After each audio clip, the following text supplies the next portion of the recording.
And welcome guys. तो I hope कि यार आप लोग सारे के सारे कोडिंग कर रहे होंगे एंड हमारी जो है प्लेलिस्ट को फॉलो कर रहे होंगे।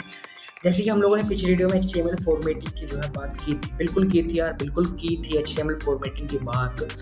अब यहाँ पर हम लोग बात करने वाले हैं एचटीएमएल कलर्स, यानी कि अब आप लोग कुछ थोड़ा सा एचटीएमएल कलर्स के बारे में जो है जानेंगे हम लोग कि यहाँ पर कुछ हेक्स कलर भी होते हैं। जैसे कि मान लो मैं एक नया टैब खोलता हूँ, मेरे को चाहिए ब्लैक कलर, ठीक है, एंड ये रहा ब्लैक कलर। हेक्स कोड मान लो मैं डाल देता हूँ, तो मेरे को यहाँ पर ये है ब्लैक कलर अगर मेरे को डिस्प्ले कराना है तो मेरे को हैश ये 0 लगा दूंगा और ब्लैक कलर आ जाएगा। आपको ब्लैक लिखने की जरूरत नहीं है। ये होती है हमारी कुछ एचटीएमएल कलर्स, आरजीबी। इनका काम आप लोग समझ जाएंगे धीरे धीरे जिस तरह से आप लोग डेवलपमेंट में घुसेंगे। ये कोई इतना इंपॉर्टेंट चीज़ नहीं है। बस सिंपली आप क्या करना है, इसमें मान लो कोई भी कलर देना, तो मैं कलर ब्लू कर दूंगा एंड हेडिंग का कलर ब्लू हो जाएगा। मुझे इसमें कोई भी इंपॉर्टेंट चीज़ नहीं दिखती यार कि इसमें कोई बताने वाली चीज़ है, यानी कलर देना दे दो यार, छोड़ो। अगले टॉपिक पकड़ते हैं, वो है HTML CSS। यहाँ पर CSS क्या होते हैं यार, ये बताए तो मैं थोड़ा सा। CSS क्या काम करती है कि आपके लिए आपका जो आपने जो वेबसाइट बनाई है उसको कमाल का यानी कि खूबसूरत दिखाने में हेल्प करती है CSS, ठीक है। ये रहा यहाँ पर डेफिनेशन, थ्योरी वगैरह थोड़ी सी लिख रखी है यहाँ पर। Cascading style sheet is used to format the layout of web page. And यहाँ पर 3 टाइप्स की CSS हम लोग को दे रखी है, which is inline, internal and external CSS। अब यहाँ पर inline CSS क्या होती है वो मैं आप लोग को सबसे पहले बता देता हूँ। अब आप लोगों को जैसे कि आप लोग अगर थोड़ा सा आप लोग डेवलपमेंट से अगर आप लोगों को थोड़ा फैमिलियर हैं तो आप लोग को पता होगा कि ये जो मान लो HTML एलिमेंट है, मान लो मैं इसको पहले इसको हटाऊंगा, मैं यहाँ से हटाऊंगा, इसको हटाया मैंने और मैंने यहाँ पे एक हेडिंग लिख दी, भाई दिस इज अ हेडिंग। कोई रॉकेट साइंस नहीं, बिल्कुल ठीक, यहाँ तक कोई दिक्कत नहीं, बिल्कुल नहीं। अब मान लो यार मेरे को इस लाइन को थोड़ा बड़ा या छोटा करना है, इस लाइन को मेरे को भी एडिट करना थोड़ा सा, कि बोल्ड बनाना है, आइटैलिक बनाना है, इस लाइन में मेरे को चेंज करना है इसके स्टाइल में, ठीक है। तो यहाँ पर मैं क्या करूँगा, एक स्टाइल टैग लगा दूंगा और मैंने इसका सबसे बैकग्राउंड कलर दे दिया कि भी इसका बैकग्राउंड कलर जो है ये वाला हो जाएगा, ये इसका जो है बैकग्राउंड कलर हो जाएगा। ये मैंने सेव करा एंड अपने क्रोम ब्राउजर पे गया और यहाँ पर देखो इसका कलर आ गया, ये ठीक, कलर आ गया, ठीक है भाई। अब मान लो मेरे को इसका कोई फ़ॉन्ट साइज चेंज करना, फ़ॉन्ट, तो मैं इसका फ़ॉन्ट, एक मिनट यार, तो मैं लिख दूंगा फ़ॉन्ट साइज, मैं लिख दूंगा पिक्सल में देते हैं तो 40 पिक्सल। अब ये जो लाइन मैंने लिखी, कंफ्यूज मत होना एज अ बिगनर, तो ये देखो यहाँ पर 40 पिक्सल की लाइन हो गई, यानी कि ये होती है आपकी इनलाइन CSS। ये होती है आपकी इनलाइन CSS, यानी कि आप लोगों ने कोई अलग से फाइल नहीं बनाई, ये CSS आपने इसी लाइन के अंदर डाल दी, यानी कि आप लोगों ने कोई अलग से फाइल नहीं बनाई, ये सारी CSS आप लोगों ने उसी लाइन के अंदर भर दी, यानी कि इनलाइन, यानी कि HTML की लाइन में ही जो HTML के कोड में जो CSS लिखी जाती है वही होती है इनलाइन CSS। एंड जो हमारी दूसरी थी वो थी क्या, एक्सटर्नल CSS। आइए उसके बारे में थोड़ी बात करते हैं। एक्सटर्नल CSS हमारी ज़्यादा हेल्पफुल होती है as compared to inline CSS, क्योंकि अगर मान लीजिए आप लोग कोई बड़ा प्रोजेक्ट बनाने जा रहे हैं और आप लोगों ने इनलाइन CSS भर दी उसके अंदर, तो आपका कोड इतना रस्टी एंड इतना हैवी हो जाए कि आप लोग उसको संभाल नहीं पाएंगे एंड डिफ्रेंशिएट नहीं कर पाएंगे कि कौन सा कोड कहाँ लिखा था। इसीलिए यहाँ पर एक बेटर प्रैक्टिस ये मानी जाती है कि हम लोग एक नई फाइल बनाते हैं और उसको एक नाम दे देते हैं, वो है style.css। ये एक नई फाइल बना दी। यहाँ पर एक बॉडी टैग होता है इसके अंदर, इसके अंदर भी आपको काम पता रहेगा जिस तरह हम आगे बढ़ेंगे। अब इसको खाली छोड़ देते हैं, लेकिन मान लो यार यहाँ पर अब मैं इसी लाइन को एक बार कॉपी करूंगा। अब देखो अब कोड कितना नीट एंड क्लीन हो जाएगा एक्सटर्नल CSS ऐड करने पर। यहाँ पर ये स्टाइल मैंने यहीं पर ऐड करा तो थोड़ा बेकार सा लग रहा है, ठीक है। अब यहाँ पर मैं क्या करूँगा, यहाँ पर अगर मैं इसको डायरेक्ट एडिट नहीं कर सकता, मान लो मेरे को CSS में मैं सीधा एडिट करने बैठ दूँ इसको कि भाई ये लाइन, भाई कौन सी लाइन, मैं H1 नहीं लिख सकता सीधे, क्योंकि ये HTML का टैग लिख सकता हूँ, लेकिन एक बेटर प्रैक्टिस होती है वो है क्लास देना, कि मैं इसको क्लास दे दूंगा ये H1 है, कि जो जिसकी वो हेडिंग जिसकी क्लास ये है H1 उसको करना है मेरे को स्टाइल, तो भी मैं .H1 से इसको एक्सेस करूंगा अगर मैंने इसको क्लास दी है। एंड एक और एट्रीब्यूट होता है विच इज आईडी का भी हम लोग देख लेंगे अभी। कंट्रोल S करूँगा, H1 का मान लो मेरे को बैकग्राउंड कलर में चेंज करूंगा इसका, मान लो मैं ये कॉर्नफ्लावर ब्लू ये वाला कलर, एंड यहाँ पर मेरा फ़ॉन्ट साइज़ में दे दूँगा इसको, मान लो मैंने 50 पिक्सल दे दिए, कंट्रोल एस कर दिया।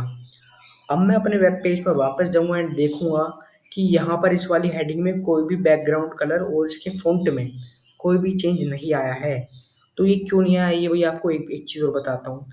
यहाँ पर आप लोगों ने क्या है, अपने हेड टैग के अंदर जहाँ पर सारा मेटा डाटा होता है, वहाँ पर आप लोगों ने अपनी सीएसएस की फ़ाइल को लिंक नहीं किया है।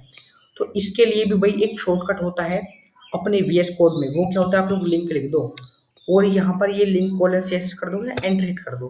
तो ये देखो, link rel is equals to style sheet and HREF. HREF में आपको वो लिखना है जो आपकी फाइल का नाम है। तो मेरी फाइल का नाम है style dot C S S. Make sure करें कि ये वाली जो फाइल नेम है वो इस वाले फाइल नेम से मैच करे। अब कंट्रोल एच दबाओ एंड अपने वेब पेज में वापस जाऊंगा और ये देखो यहाँ पर जो है मेरे चेंजेस रिफ्लेक्ट हो चुके हैं। तो ये थी यार हमारी एक्सटर्नल सीएसएस। अब आप लोग खुद जज कर सकते हैं कि आप लोग के लिए इनलाइन सीएसएस बेटर है या एक्सटर्नल सीएसएस बेटर है। आप लोग देख सकते हैं कौन सी आपके लिए फिट है, आप लोग किस में जो है अच्छे से काम कर सकते हैं। अच्छा, एक और यार, ये तो इनलाइन हो गई, एक्सटर्नल होगी, मैं एक चीज़ भूल गया, वो है इंटरनल सीएसएस। इंटरनल सीएसएस की थोड़ी सी बात करेंगे। इंटरनल सीएसएस में क्या होता है कि स्टाइल टैग और होता है यार यहीं पर। ये होती है आपकी इंटरनल सीएसएस, यानी कि एचटीएमएल के अंदर ही आप लोग अपने स्टाइल्स को ऐड कर सकते हैं जस्ट लाइक दैट। जैसे कि मैंने एक्सटर्नल सीएसएस में किया था ना, वैसे ही। जैसे कि डॉट एच वन को मैं एक्सेस करूंगा एंड यहाँ पर मैं अदर से ऐसी बैकग्राउंड कलर वही सब यहाँ पर मैं जो है सेम सेम कर सकता हूँ। मान लो ये रहा, ये था, ये मैंने कंट्रोल सी किया एंड मैं यहाँ पर करूँ अपने स्टाइल टैग में पेस्ट कर दिया यहाँ पर। ये यहाँ पर गलती हो गई यार, वहाँ पर मुझे पूरा कॉपी करना चाहिए था ना। ये मैं पूरा कॉपी करूँ, कंट्रोल सी करूँगा, ठीक है भैया, और यहाँ पर भी करूँगा एंड कंट्रोल एस करूँगा। अब ये मैंने एच वन का यहाँ पर स्टाइल ऐड कर दिया, मैं इसको यहाँ पर सेट आया हूँ, ये वहाँ पर भी सीधा सीधा वर्क कर सकता है, कोई दिक्कत वाली बात नहीं होती यार। यहाँ पर जाओ, ये देखो सेम वर्क कर रहा है, अब भी कोई दिक्कत वाली बात नहीं है।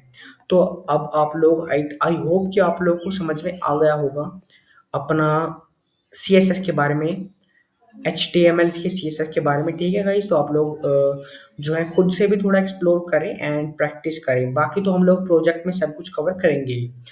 तो आइए अपने अगले टॉपिक को छेड़ते हैं, जो है हमारा HTML links, which is very important topic. पिछली वीडियो में हम लोगों ने इसको डिस्कस भी कर लिया था कि हम लोग लिंक ए टैग का यूज़ करते हैं, उसके अंदर एचआरएफ होता है, उसके अंदर यूआरएल होता है और लिंक का जो है टेक्स्ट होता है। आइए एक बार फिर से डिस्कस कर लेते हैं। अब मैं यहाँ पर इसको हटाऊंगा, कमेंट करूँगा यहाँ पर लिंक्स इन CSS, और ये सारा सोर्स कोड आपको हमारी वेबसाइट पे मिल जाएगा, कोई दिक्कत वाली बात नहीं। अब ये देखो यार, यहाँ पर मैं ए टैग का यूज़ करता हूँ, सिंपल बात। HREF का यूज़ करूँगा, एट्रीब्यूट का, एंड यहाँ पर ये मेरे को सजेस्ट कर रहा है मेरा यूआरएल। तो आप लोग चिंता ना करें कि यार ये तुम्हें ऑटो सजेस्ट कैसे कर रहा है, क्योंकि मैं एक प्रोग्रामर हूँ, मैं बड़े बड़े कोड्स करता हूँ।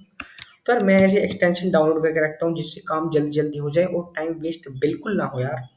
यहाँ पर ये देखो, हम लोगों ने ए टैग का यूज़ किया, ठीक है, एंकर टैग यानी कि इसको बोलते हैं एंकर टैग, एंड एचआरएफ ये है हमारा एट्रीब्यूट, यानी कि किस लिंक पर आप लोग रिडायरेक्ट करना चाहते हैं यूज़र को जब वो इस टेक्स्ट पर जो है क्लिक करे। ठीक है, आप लोग आई होप समझ रहे होंगे इस बात को, क्योंकि हम लोगों ने पिछली वीडियोस में भी इसको डिस्कस किया यार, इस बार भी डिस्कस ही कर रहे हैं। यहाँ पर मैं जैसे क्लिक करूँगा ना, तो ये देखो gold.com पर मेरे को लिया है और मैं बैक करूँगा और मेरी वो इस वेबसाइट पर आ चुका है। आई होप आप लोग जो है HTML लिंक के सिंटैक्स को समझ गए होंगे। एंड यहाँ पर मेरे पास कुछ HTML लिंक के जो है एट्रीब्यूट है जो मोस्ट इंपॉर्टेंट है। मैं मर्ज स्टैक में काम करता हूँ, मेरे को आज भी बहुत ज़्यादा काम आते हैं लिंक टैग के जो है एट्रीब्यूट। तो यहाँ पर लिखते हैं एट्रीब्यूट्स ऑफ, लिख दूंगा एट्रीब्यूट्स फॉर लिंक टैग्स, ठीक है। यहाँ यहाँ पर थोड़ा सा स्पेस दूंगा जिससे आपको समझने में आसानी हो, जितना कोड नीट एंड क्लीन होगा उतना समझ में आएगा। अब ये देखो यार, यहाँ पर ये मैंने एक एक्सटेंशन डाउनलोड कर रखा है, वो मैं बताऊंगा आपको सबसे लास्ट वाली वीडियो में, ठीक है गाइस। यहाँ पर आप लोगों ने मान लो ये लिंक, भाई आप लोगों ने ये लिख दिया एंड यहाँ पर से क्लोज कर दिया, ठीक है। यहाँ पर गूगल सेम यही काम रहता है। अब ये बात बताओ कि भी हम लोगों ने ऐसा यही काम रहेगा, ठीक है। बस आप लोगों को यहाँ पर एक दो प्रॉपर्टी यूज करें, जैसे कि यहाँ पर डैश सेल्फ, ये रहा यहाँ पर एक एट्रीब्यूट होता है, वो है टारगेट। भाई मैं टारगेट यूज करूंगा, टारगेट ये देखो, जैसे टारगेट लिखोगे यहाँ पर आ जाएंगे dash blank dash parent dash self dash two. मान लो अगर मैं डैश शेल्फ पर ओके कर देता हूँ, ठीक है, कंट्रोल एस कर दूंगा। एंड यार इसके बाद यार एक बात देखो, यहाँ पर अब मैं जैसे इस लिंक पर क्लिक करूंगा ना, तो ये जो है मेरे ही पेज पर, यानी कि मेरी ही वेबसाइट पर खुलेगा। पहले भी मेरी वेबसाइट पर खुल रहा था डैश ब्लैंक, यानी कि डैश ब्लैंक जो है ना, ये dash self, sorry dash self जो है ये बाय डिफॉल्ट, यानी कि उसी वेब पेज के अंदर खुलेगा, सेल्फ यानी कि अपने पेज पे ही खुलेगा। ओके, नाउ यहाँ पर और भी है हमारे पास, मैं दोबारा लगाऊंगा। मान लो मैं यहाँ पर क्या लगूंगा, ब्लैंक लिखता हूँ एंड कंट्रोल एस।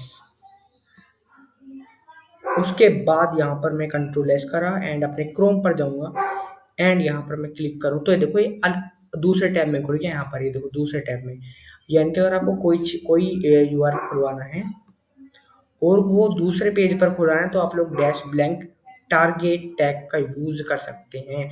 और भी टैग्स होते हैं, औरों का भी आप देखते हैं क्या चक्कर है।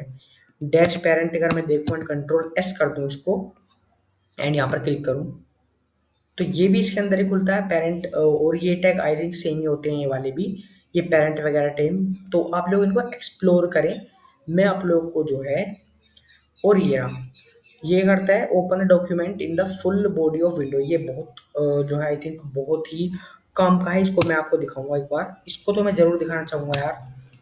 Dash to and control S, ठीक है। अब मैं यहाँ पर जो क्रोम पर और यहाँ पर जाऊँ एंड यहाँ पर क्लिक करूँ, तो ये देखो यहाँ पर भी इसने यही काम किया, लेकिन लेकिन ये थोड़ा सा अलग मिजाज का है।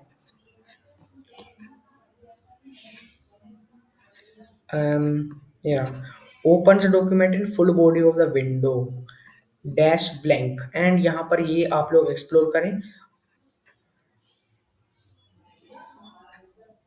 वन मोर थिंग यार, यहाँ पर एक और चीज, यहाँ पर ये जो दे रखा है ना आपको यार, यहाँ पर लिंक टू ईमेल एड्रेस, आप लोग यहाँ पर ईमेल एड्रेस से भी यूज कर सकते हैं। एंड अगर आप लोग कोई बटन बटन से, अब मैं एक और चीज दिखाना चाहूंगा आपको। अगर मान लो मेरे कोई बटन है, भाई मैं बटन बटन बनाना चाहूंगा, ठीक है, लिंक्स लिंक्स इन बटन, ठीक है। अब मैं एक बटन टैग लिखूंगा यहाँ पर फटाफट, ठीक है। मान लो जैसे कोई बटन पर क्लिक करे, वो है रिडायरेक्ट जो है होना चाहिए, ठीक है। रिडायरेक्ट होने के लिए मैं google.com ही लूंगा और यही लूंगा, कंट्रोल ए करूंगा, ओ सॉरी कंट्रोल सी करूंगा।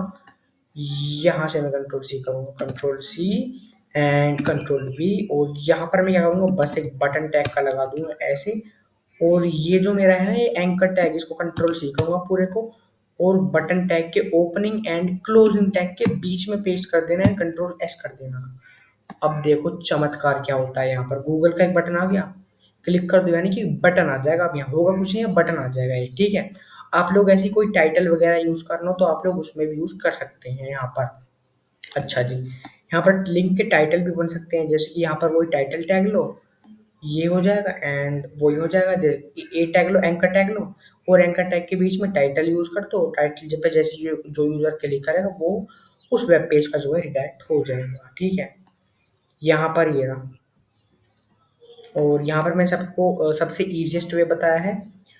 और यहाँ पर link to an email address, मान लो अगर आपको कोई ईमेल एड्रेस लिंक करना है, तो यहाँ पर क्या दे रखा है, use mail to inside HREF attribute to create a link that opens user email program. अगर आप लोगों को किसी बटन पर या लिंक पर क्लिक करने से कोई ईमेल भिजवाना है, ईमेल पर जो है जाना है, तो आप लोग क्या करें, ये वाली लाइन को यूज करें, यहाँ पर मेल टू टैग का जो है यूज करें। यहाँ पर लिखूंगा मेल इन लिंक्स, तो यहाँ पर मैं इसको इस तरह से करूँगा एंड यहाँ पर देखो एंकर टैग लगाया, एचआरएफ एट्रीब्यूट, एंड यहाँ पर मैंने यूज करी मेल टू। यहाँ पर इस मेल पर जो है मेरे को मेल सेंड करना है, कंट्रोल एस करूँगा एंड इसका रिजल्ट मैं देखना चाहता हूँ, यहाँ पर सेंड ईमेल में करूँगा।